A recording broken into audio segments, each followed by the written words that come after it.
Today, we have the absolute honor of talking with Dr. Elisa Song. She is a Stanford, NYU, and UCSF trained integrative pediatrician and functional medicine expert who is on a mission to revolutionize children's health. She has been at the forefront of integrative pediatrics since 2004, blending conventional medicine with holistic tools like functional nutrition, homeopathy, and lifestyle medicine to help children heal and thrive from the microbiome out. In this conversation, we explore how the microbiome influences every stage of a child's development, from pregnancy and birth through childhood. Dr. Song shares insights into the effects of antibiotics, the importance of parental microbiome health, and practical ways to foster resilience in both parents and children. This is an empowering conversation that will leave you feeling inspired and ready to finally commit and rebalance your whole family's gut with the Women's and Children's Gut Rebalance Kits. Welcome to Follow Your Gut. I'm your host, Juniper. If you found yourself here, it means you're ready to unlock the happiest and healthiest version of yourself and step into your role as the most confident leader of your family's wellness.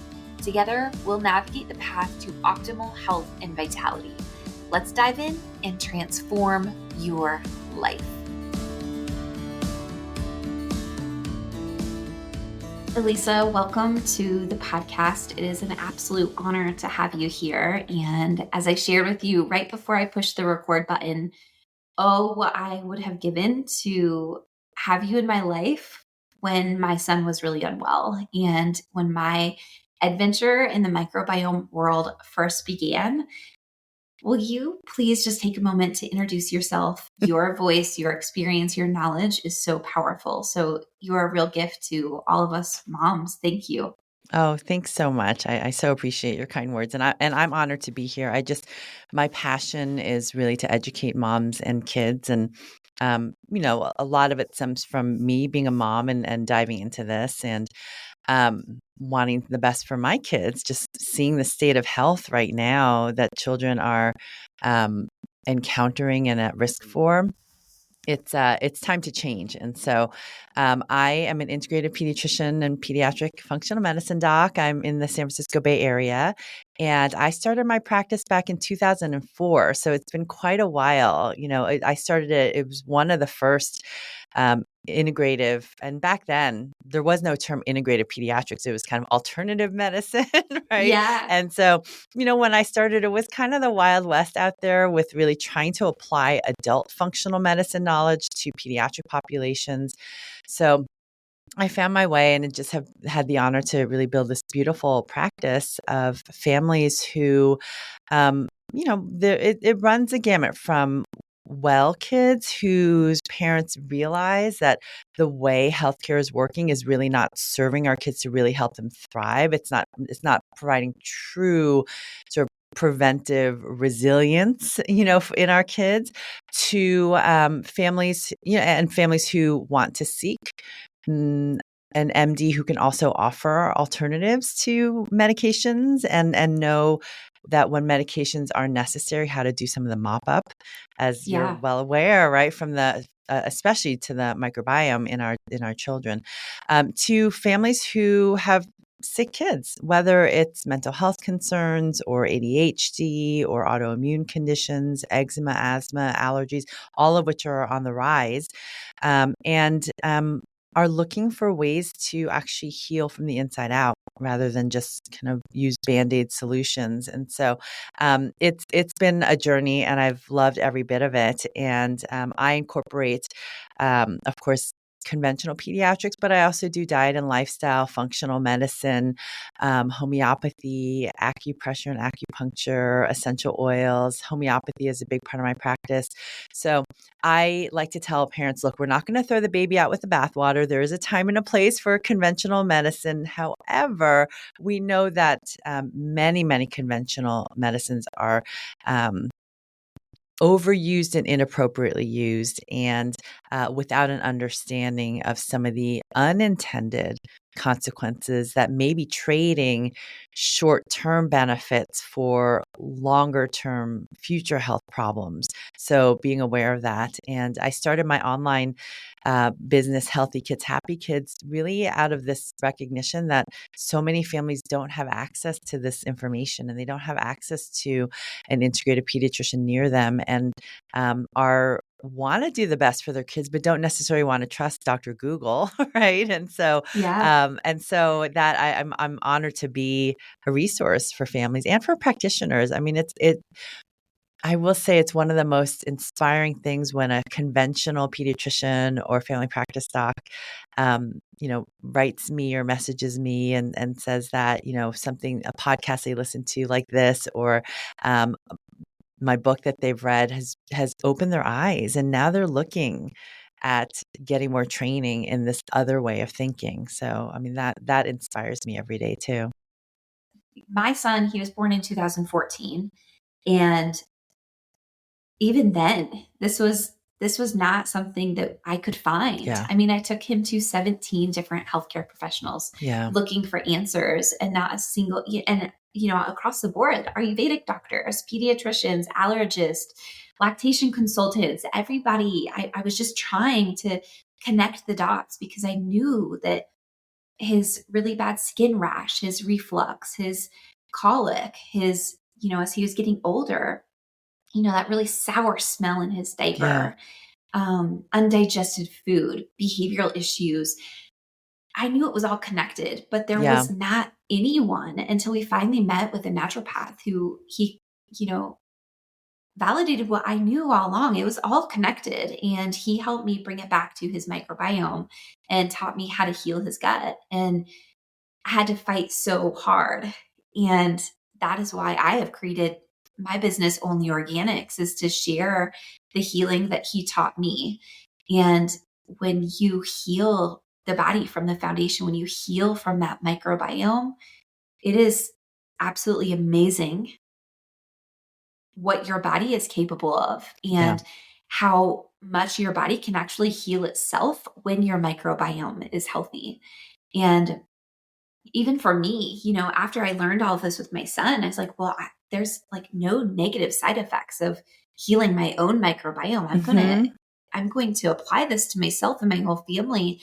And as someone who's lived my entire teen and adult life with ADHD, I don't experience that chaos in my head like I once did. And it's because of my microbiome.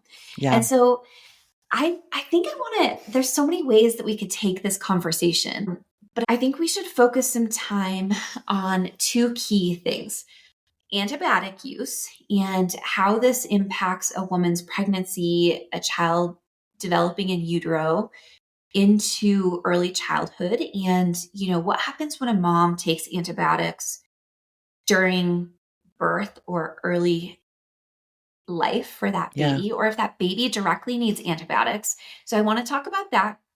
And then I would love to just really talk about, these really formative stages of our life. So the importance of a mother's microbiome during pregnancy, postpartum, and those really early formative years for children. Yeah. That's such an important conversation because so much of integrative functional medicine and conventional medicine is still focused on what to do when something goes wrong, right? Yes. It's still, even in our functional medicine world, which I'm so grateful to have found, but there's still not a lot of discussion on, hey, could we actually prevent 1 in 2 kids from having a chronic disease? Could we actually prevent 8 in 10 adults from having a non-communicable chronic health concern that really will be, the defining parts of our end of life? I mean, and that starts. I always tell people, look, in this day and age where everyone's trying to biohack their longevity, well, you know what? Longevity actually starts before you're born. It starts with, mama's health and actually mama's and papa's microbiomes. I mean, papas are not, out there, not Yeah. responsible for any of this. We're all, if we understood that and we created a world that nourished our microbiomes, then I mean, so many things, as you said, would fall into place. There's one of the doctors who I respect so much, and he's done so much to bring the awareness of microbiome and gluten intolerance and celiac disease to the world. Is Dr. Alessio Fasano. He's an Italian pediatric gastroenterologist now at Harvard, and he, many people know that Hippocrates, the founder of modern medicine, per se, is credited with saying that all disease starts in the gut. But Dr. Fasano, he has said the gut is not like Las Vegas. Whatever happens in the gut does not stay in the gut. And we know Oh, that I because love of, that. yeah, isn't that amazing? Because the ripple effect of simply focusing on the gut microbiome, restoring microbiome resilience, and really having that solid foundation of a healthy gut microbiome, which is not just the probiotics in your gut. It's a whole ecosystem, right? The Yes. whole terrain. Microbiome is, your microbiota, the microorganisms, and the sort of ecosystem that they live in and the genes that they bring to us. And so, just by shifting our microbiome, we can have healthier brains, healthier immune systems, healthier metabolism, healthier hormones. And so rather than, as you intuitively knew as a mom way back when, kind of trying to fix individual pieces of what was going on with your son, if we work on the microbiome, then there's actually so much less other work to do. And then it's more about the fine Exactly. tuning, right? Yes, and this is where this conversation is so powerful. For my son, it was, well, let's treat his skin with this, and let's Hmm. treat Hmm. his digestive issues with this. I get a message every single day. My child is constipated. I've been told to give him Miralax Yeah. forever. And Yes. treating these individual symptoms is really so much. At first, it's wreaking havoc on our bodies because we're not addressing the root issue, but it's it's so much more complicated than just going straight to the foundation, straight to the problem, right? Yes. Yeah. Now, one thing, of course, the foundations as early in life, even again, as we mentioned, mother's microbiome, her gut microbiome, and her vaginal microbiome are so key to how babies start off in life. And we know this from several studies that look at what happens when an infant's microbiome is disrupted, very early on in life. So there are two big studies that I point to. There's one study that came out in 2016, and this looked at nearly 800,000 children who were exposed to either antibiotics or antacid medications in the first 6 months of life. Now, those two, antibiotics, antacid medications, are very big, immediate disruptors of the gut microbiome. And so this study followed those babies out into early childhood and found that by the time those babies were 4 years of age, they had a significantly increased risk of virtually every single allergic disease: eczema, Wow. asthma, hay fever, um, anaphylactic food allergies, hives. So, and the researchers conjectured, now, mind you, this was 2016, this was a while ago, and microbiome still wasn't kind of on the map like it is now, and it still needs to be on the map more. But the researchers conjectured that perhaps there was something going on with that disruption in the early gut microbiome that informed how the baby's immune system developed in life. We also know there's such an intimate gut brain connection. We know that babies and children who have gut issues often have correlated, behavioral concerns, attention focus concerns. And, is it a chicken and egg thing? Because behavioral concerns or psychological stress can also trigger gut microbiome disruption. But this other study was a very large study, looked at nearly a million births in Finland. and also looked at antibiotic use in early childhood or antibiotic exposure. And this included in utero exposure, like when a mom takes antibiotics for a sinus infection or a UTI when she's pregnant, or even group B strep, vaginal group B strep and receiving antibiotics, and found that those children, younger children who were exposed to antibiotics early in life had a significantly increased risk of mental health concerns by the time they were older kids and teenagers, by up to 50% sometimes. And the younger the antibiotic exposure, especially before 6 months of age, and the more rounds of antibiotics exposure, the higher the risk. So we know that disruption early on can really affect how the baby's brain is also developing.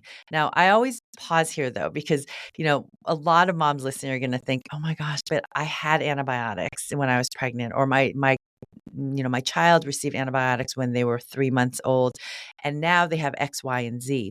Well, the reason you and I are doing this work is because it's never too late It to is never too restore late to microbiome heal. health, right? It's never too late to heal.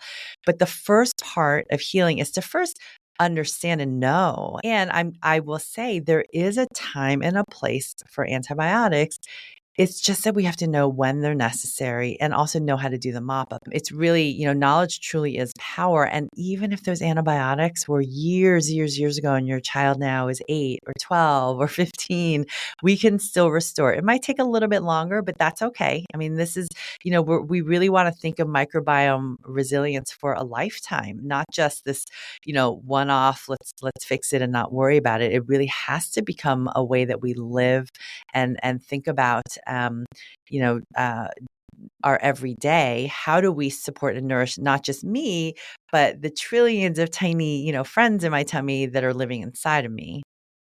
I feel so connected with you. I don't know that I've ever really had a conversation with anybody who, I just see the entire world through a microbiome lens now. Like every single part of my life is filtered through this microbiome It's hard hyper not to when you awareness. know. I can't unsee that. And so everything you're saying, it's a really beautiful conversation because this is for those who have needed antibiotics. And it's also for those maybe who haven't, because wherever we are on this spectrum, all of our microbiome are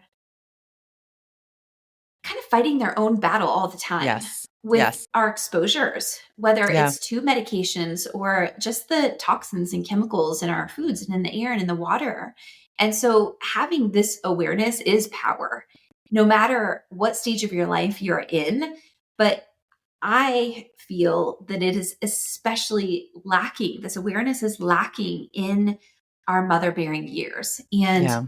I had natural childbirth with midwives, and I was told to take a prenatal vitamin, but I was never really educated on how much my microbiome mattered. Well, and it's, the research has been there, and you look back, you comb through the research, and really when I was writing my book, I was trying to find out, when did we first learn about the connection between leaky gut and pediatric health conditions? Because it's fascinating to me how still in many conventional medical institutions, leaky gut is still something that's kind of poo-pooed as, oh, this is, no pun intended, but as I just realized as I said that, but um, really is not considered a valid concern. Now it is changing a bit, which is great. There are, conventional docs who are now beginning to recognize that increased intestinal permeability is a real phenomena that underlies so many chronic health concerns. But, the first report that I could find in PubMed on the connection between leaky gut and a childhood health concern was 1983. 1983. Wow. Leaky gut and childhood eczema, right? That is, as we're talking right now, that's almost 40 years ago.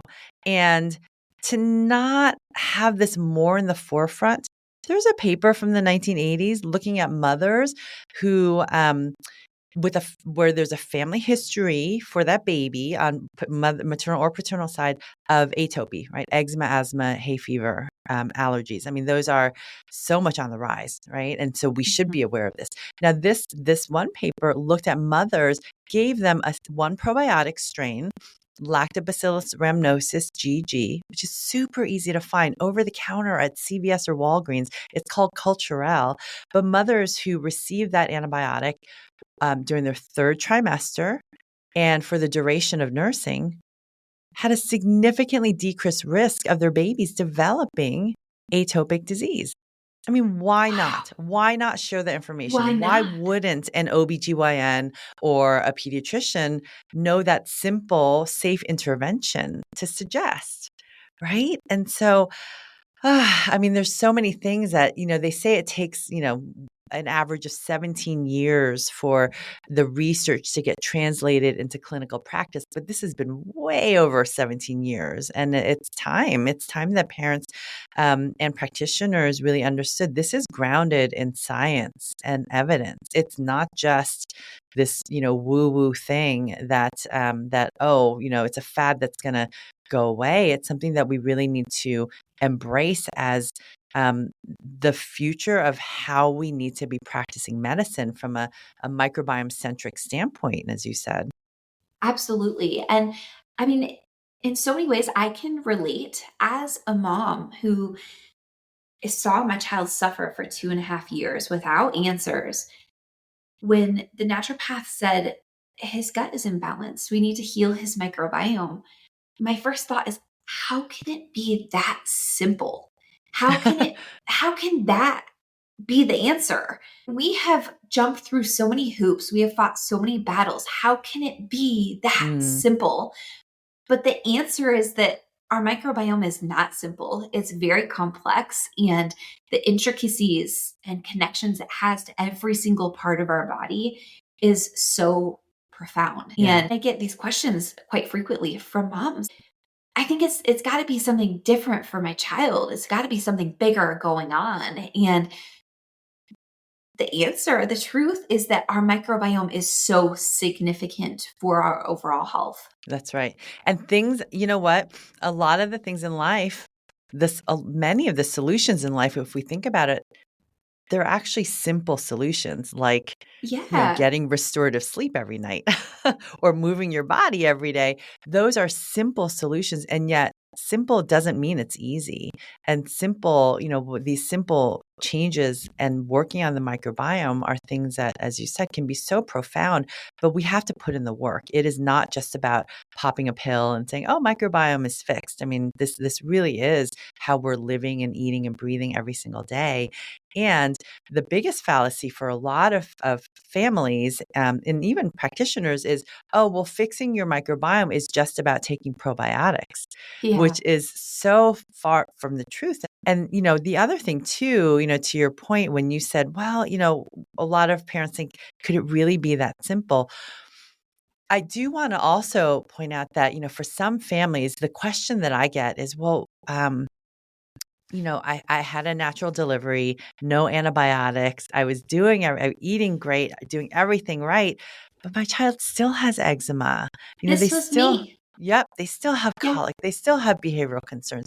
And so here's the thing, as one thing that you said before is so key, in our modern world, we just have so many forces that are really acting to disrupt our gut microbiome. In fact, all of these forever chemicals and hormone disrupting chemicals that people are aware of, some researchers are calling for them to no longer be called endocrine disrupting chemicals, but microbiome disrupting chemicals, because they don't just disrupt our hormones. They have so many other effects on infants, like IQ and testicular development and all of that. But that has less to do with the disruption directly to their hormone axis, but more to their gut microbiome, which then affects their hormone axis. And there was one fascinating study that looked at there was a Scottish pathologist who 100 years ago was analyzing babies' poop. I mean, was looking at microbiomes of breastfed babies back then compared to formula fed babies back then. Now, mind you, 100 years ago, I don't know exactly what formula looked like back then, but it was different. And there were some babies who just couldn't receive breast milk for whatever reason. And what he found was that the breastfed baby 100 years ago had nearly 100% bifidobacteria species. And the breastfed babies had a lot more diversity in their microbiome. Fast forward now, 100 years later, and the breastfed baby's poop looks much more similar to the formula fed baby's microbiome of 100 years ago. So there's a difference here. It's not, even if we're doing all the quote right things, most of us are still starting off our vaginal microbiomes and our gut microbiomes in pregnancy in a less than ideal state. So I love, love, love when families are on the pregnancy journey and thinking of conceiving, if both moms and dads can pause a little bit and take that time, 3 to 6 months to really focus on microbiome resilience and supporting your nutritional levels and psychological, stress Yeah. and all of that. And, if you, a lot of times, nowadays, we're just in such a rush to get pregnant that we lose sight of the fact that if we just pause, nourish our microbiomes, A, it's going to be easier to get pregnant. B, you're going to have a healthier pregnancy and delivery outcomes. And C, you're going to have a healthier baby. So stopping the rush and focusing on your microbiome can make a world of difference.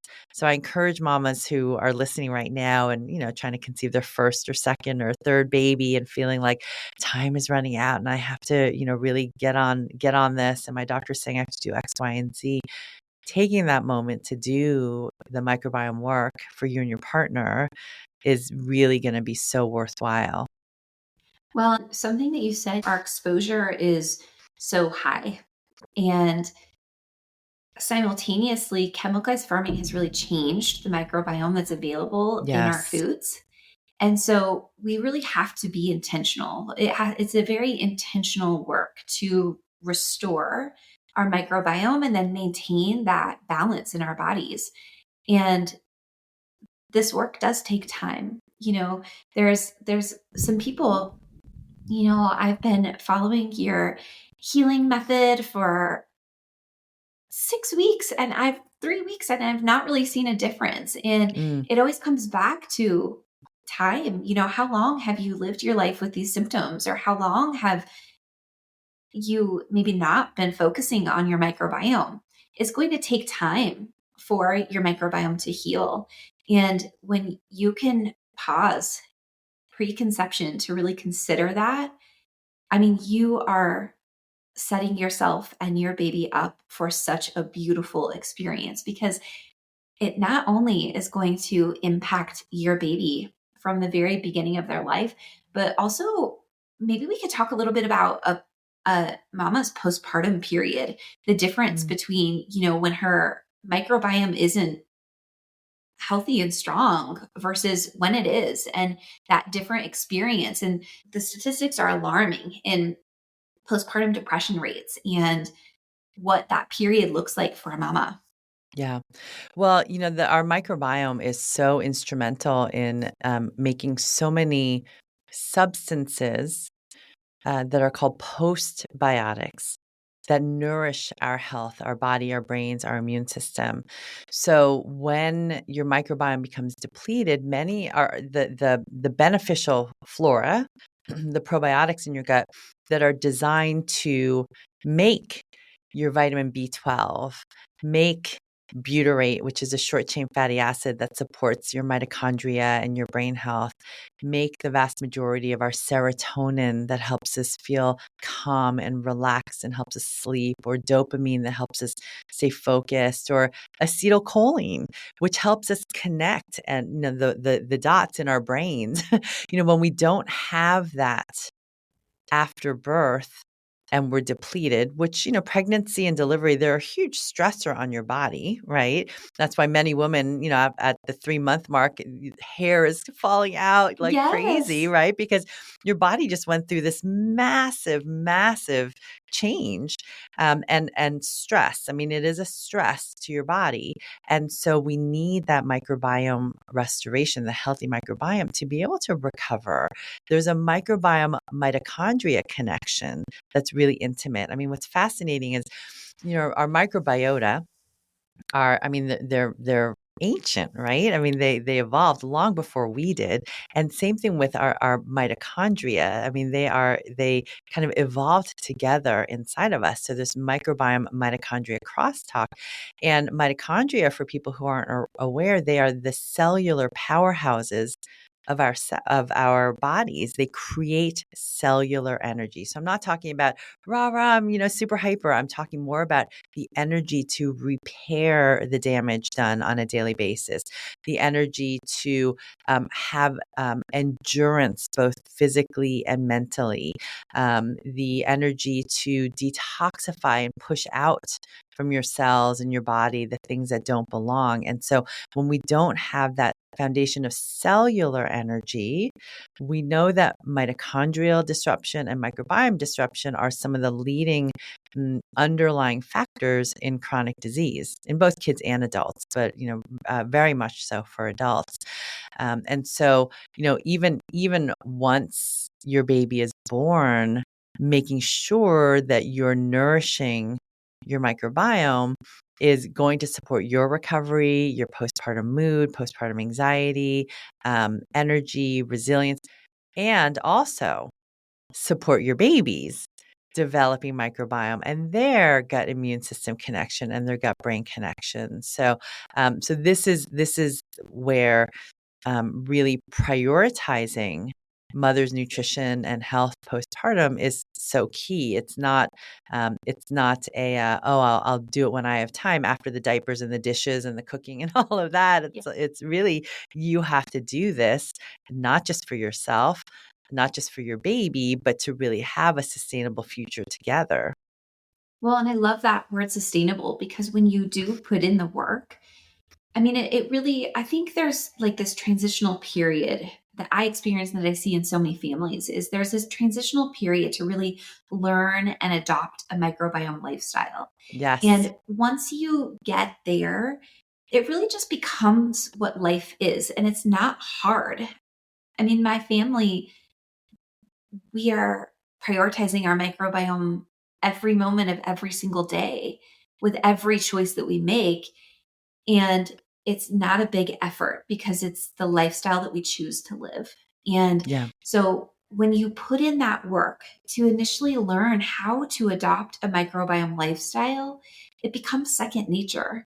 And it becomes a way of living that translates, to your child and future generations. And so the work can be hard and there can be imbalances that you have to work through.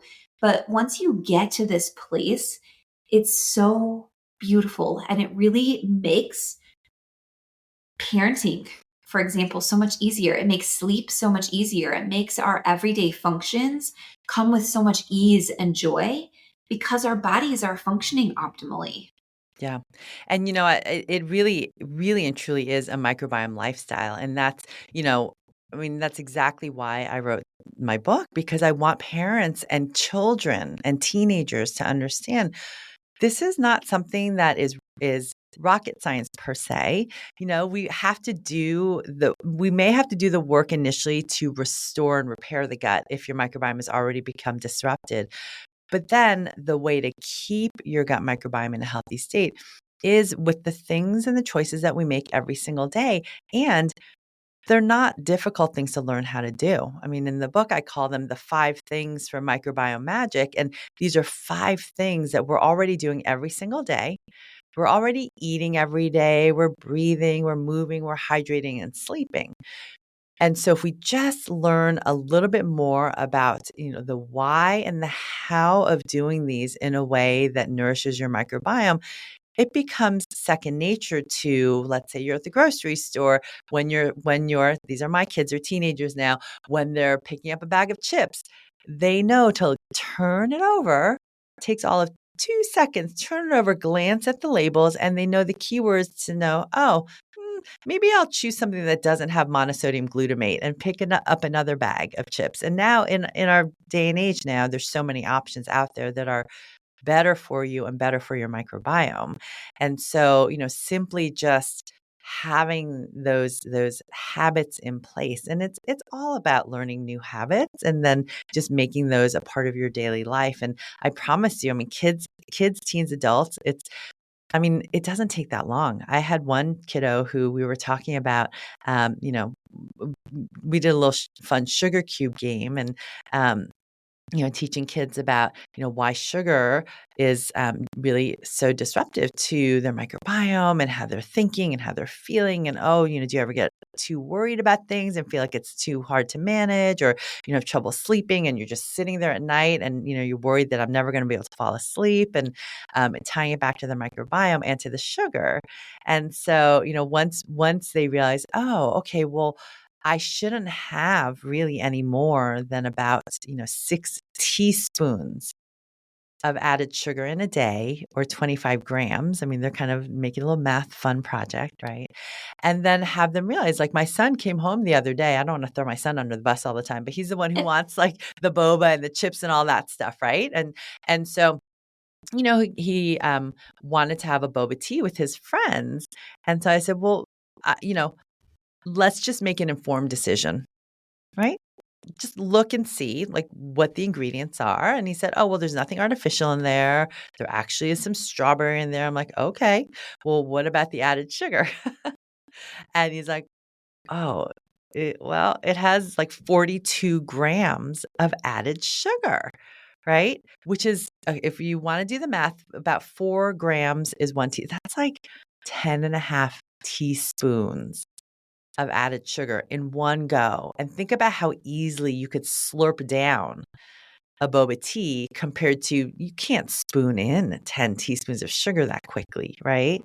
And so then we had a discussion, because I'm a mom and I don't want to say no to everything. And I also don't want them to develop an unhealthy attitude about, oh, they have to sneak or they have to hide or they build resentment. So, we said, look, if you're going to make this choice, it's an informed choice. You know that is more sugar than you should have, in a day.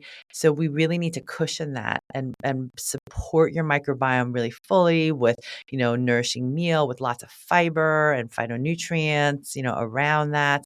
And we're gonna, it takes that sugar out of your sugar bank so that the next few days, we're not gonna, have that boba for the next day or the next day after that. So, and then also he recognizes now that when he does have more sugar, it affects his soccer performance. And it's really important for him, that he wants to excel on his soccer team. And that's a goal of his. He's starting to get more aware of the effect on his skin. So he's, making those choices. So it's about informing and educating all the way along. And it's so much easier if you start when they're babies, as little babies changing their diapers. Oh, look, what a healthy poop. Oh my gosh, that must mean that the little friends in your tummy are so happy. And, just kind of weaving in that conversation so that it's, when they're on their own, they are more empowered to make those decisions for themselves. Well, and that's just it. When we empower ourselves and we learn all that we can, we empower our children to get there. And it really is this beautiful, tedious dance, right? Of raising really aware children without, we don't want to instill fear. We want to Yeah. empower them with knowledge so that they can make their best choices. Because there's some days where maybe I want a boba tea. I love those little bubbles. But we have to make these choices very intentionally. And Yes. I think that's it's so powerful, and it puts us in a position where we are the leaders of our life. We are not victims to the choices that we make. And how what more could we offer our children? Yeah. I love that. And it's interesting as I was thinking, we're just into 2025 right now. And um, we go through, as many people do, this exercise of, okay, what is our word for the year? What are we setting forth as we move into 2025? And my word for the year is what you just said, intentional, right? Really having every moment, every interaction, with your children or your friend, or every bite that you put into your mouth, or the time that you start getting ready for bed, just having those be intentional decisions, intentional choices that serve the goals that you want. To be healthy and happy and vibrant, right? To be there for your kids and to have your kids be healthy and happy and vibrant. And so, and the more that we incorporate those intentional decisions every day, the quicker they become second nature. And then your kids. I mean, every stage in childhood brings, it's different joys and different challenges. And so, it is something that, as they see you going through struggles, wanting that boba tea, all right, I know I really want this. I'm going to have this. I mean, my weakness is donuts, right?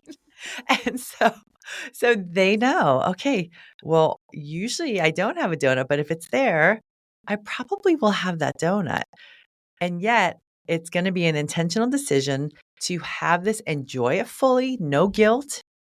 And then for the rest of the day and even the next day, make those intentional choices to make sure that my microbiome can bounce right back.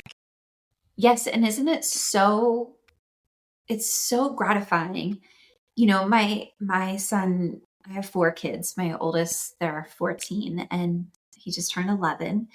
And when they make a choice and then they come to me and they say, "Oh, Mama, that was so good, but I don't think I should have done that because now my brain feels kind of foggy or I feel really tired," or like letting them make those connections and seeing them connect what they're putting in their body to how they feel, how they Mhm. sleep, how they're able to interact in the world is so beautiful. Yeah. Yeah, that's exactly what we want for our children. It's not because it's not realistic to say for most families, oh, we're never going to do this. And you don't want to live in a mindset of, "Oh, I can't do this." It's more, you know what? I can do this. I can make this choice, but I'm going to make an informed choice. And the faster kids make those connect those dots on what they're putting into their bodies, how they're living, how they're thinking, and then the outcome and how they feel, the faster they can decide whether they're going to continue with those choices or if they're going to maybe shift. And so, that's exactly what we want for our children. And, that comes with, I do think that comes with us as parents letting kids know, oh, I had the donut, but now, oh yeah, see, my tummy's really not so good the next day, right? Or Yes, like, exactly. right? And I didn't sleep that well. I did eat it and enjoy it, but now I'm having some consequences. And so next time, I don't know, would I make the same choice? Maybe, maybe not. But having them watch us go through those same struggles, because it's not enough for us as parents to say, oh, you shouldn't have that because it's not good for you. It's like, well, let's just recognize, if yes, this is not ideal, but now we need to pay attention to how your body and your brain feel. And, a way that I really like to filter it through my mind so it doesn't feel like, because as soon as you frame something as, I can't have this, suddenly it's like, I'm so restricted. Yes. I feel like I'm trapped in this situation. And that's a very disempowered place to be.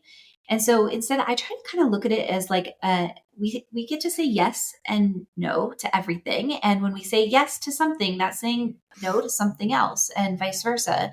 And when we look at our food and we eat that way, like right now, am I going to say yes to feeling my best and showing up as my best self? Or am I going to say yes to indulging in this treat? And it can it can be that, and that's okay. But when we make that choice with intention, it's so much more powerful than just saying, I can't Yeah. have that.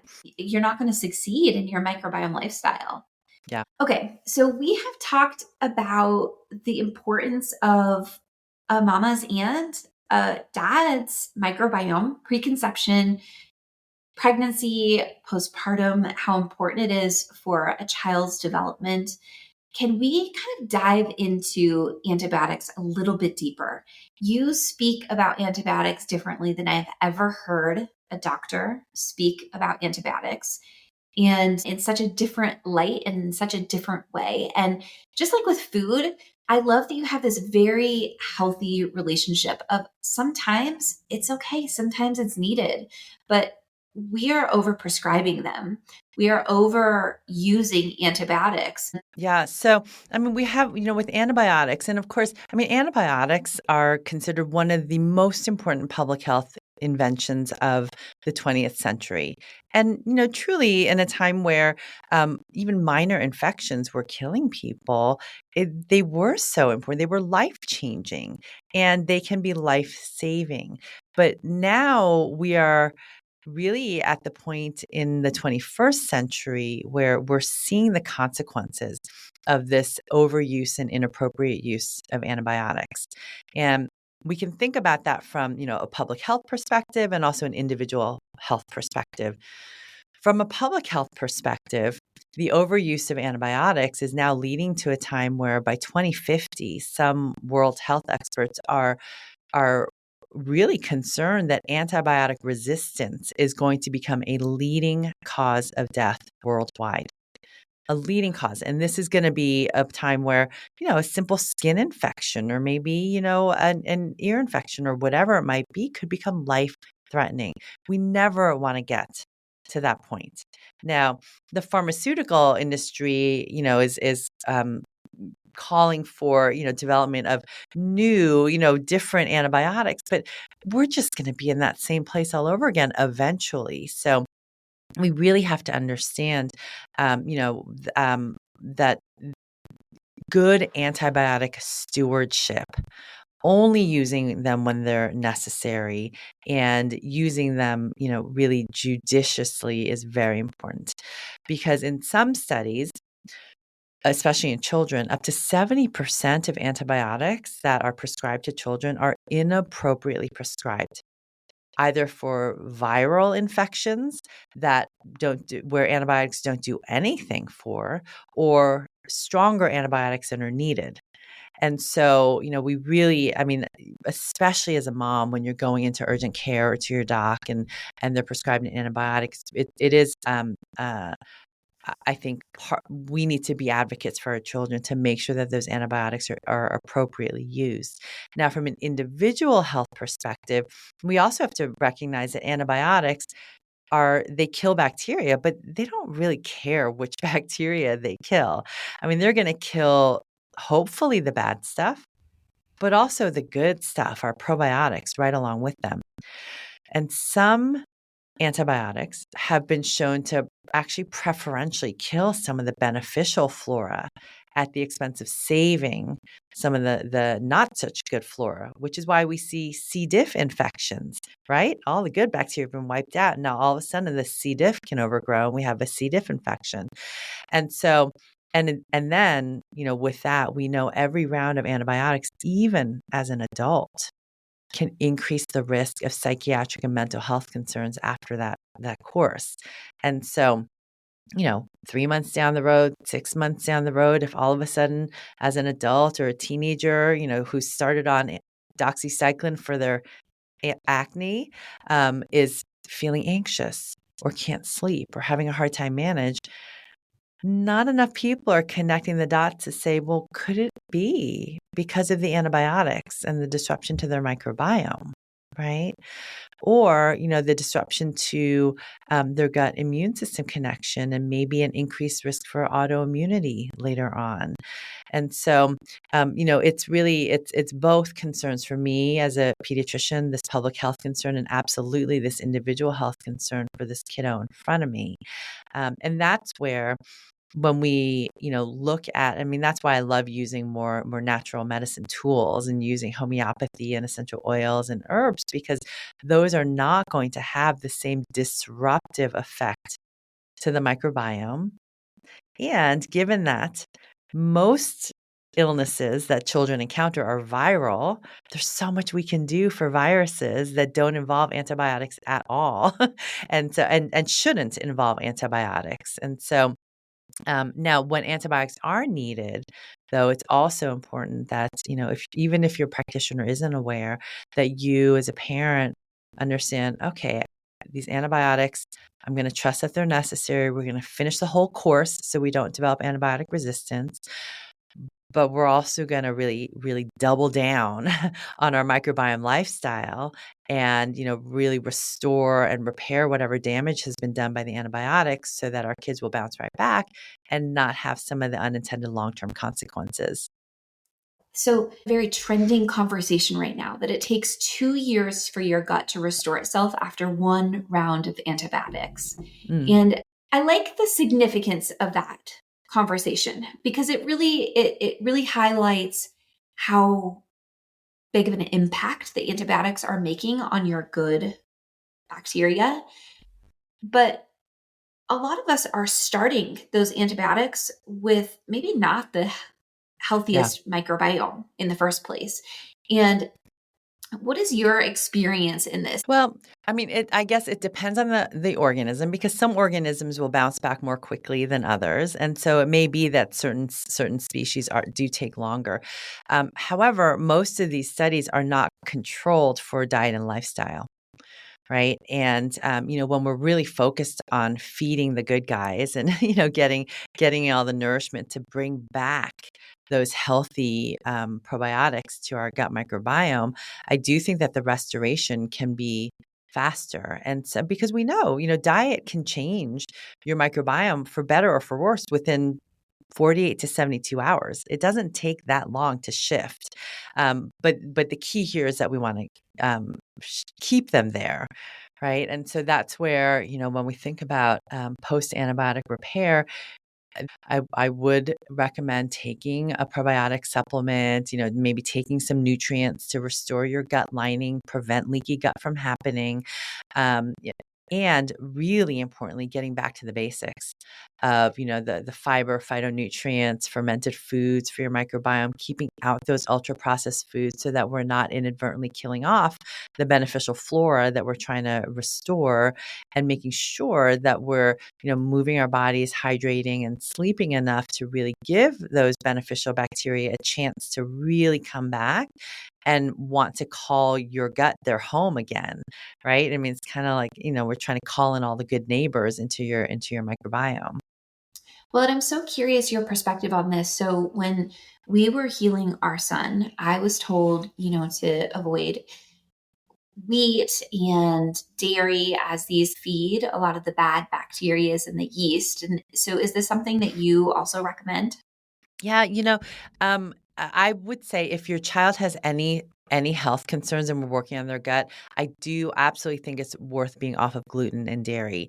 Gluten and dairy, they both have proteins that are highly inflammatory, even to people who don't have celiac disease, and people who don't have dairy intolerance or dairy allergies. The gluten and the casein proteins can directly trigger something called zonulin release. And zonulin is a marker for leaky gut. So even, for people who don't have, as I mentioned, celiac disease, gluten can trigger leaky gut and can trigger a gut imbalance, gut dysbiosis, where we don't have enough of the beneficial flora, or maybe we have too much abnormal bacteria, or both.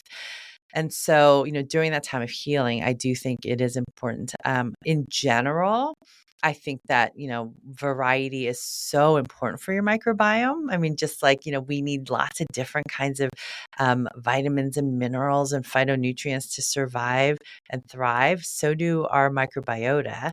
And the truth is, most people are living on a, kind of a daily dose of gluten and dairy, right? In some form or another, whether it's, bagels and cream cheese in the morning and, quesadilla at lunch and pizza at night. And so, just in general, not having them on a daily basis, I think is very important. And so, for our family, we are, my kids don't necessarily have a gluten or dairy intolerance that we've really been able to identify in terms of clinical symptoms. Although my daughter does get, those rough, bumpy patches on her arm, keratosis pilaris, which is very common. She even herself calls them gluten bumps because she notices when she has, when like over the holidays, more gluten is involved, her gluten bumps come back. And so she's mindful of trying to minimize that for herself when she can. And so, in our house, we are pretty much gluten-free. My son loves sourdough bread, so we'll have that for sandwiches sometimes, right?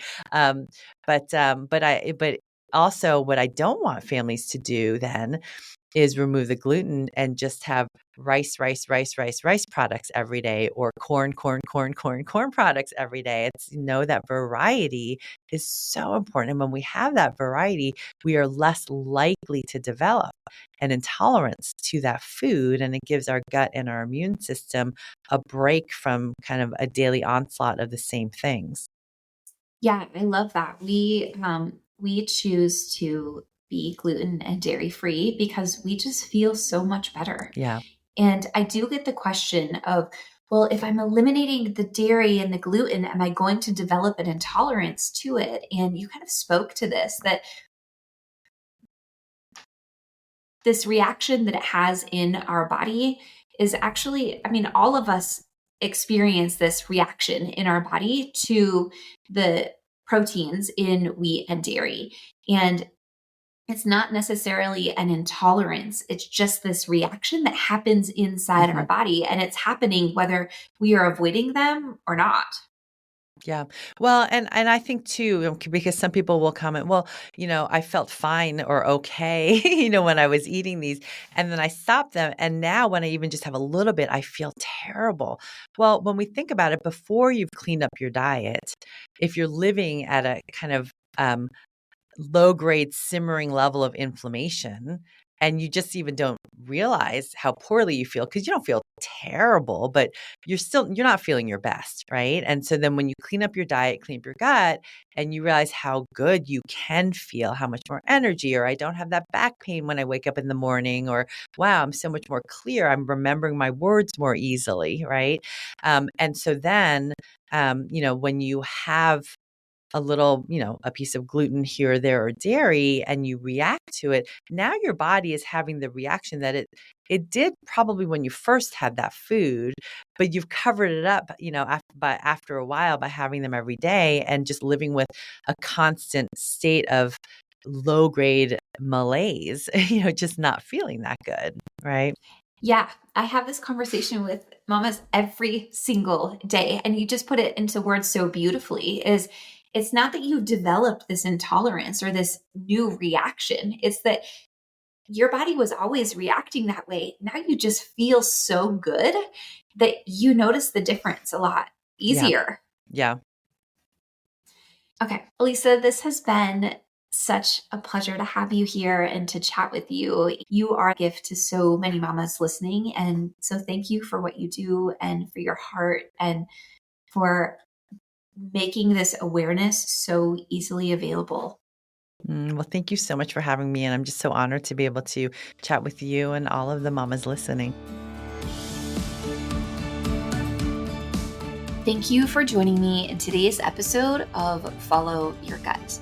If we don't know each other, I'm Juniper Bennett. I'm a homeschooling mama to my 4 children, a dedicated microbiome specialist, certified family health coach, author of the Microbiome Cookbook, and the founder of Only Organics, a supplement and education brand focused on women and children's gut health. Make sure to subscribe to the Nourished newsletter so you never miss an episode. Along with everything else mentioned in today's episode, there is a link for you to subscribe right below in the show notes. Lastly, it's important for you to know that the information shared on this podcast is based on my personal experiences and research. Please always trust your own inner voice of wisdom and your healthcare professional. Until next time.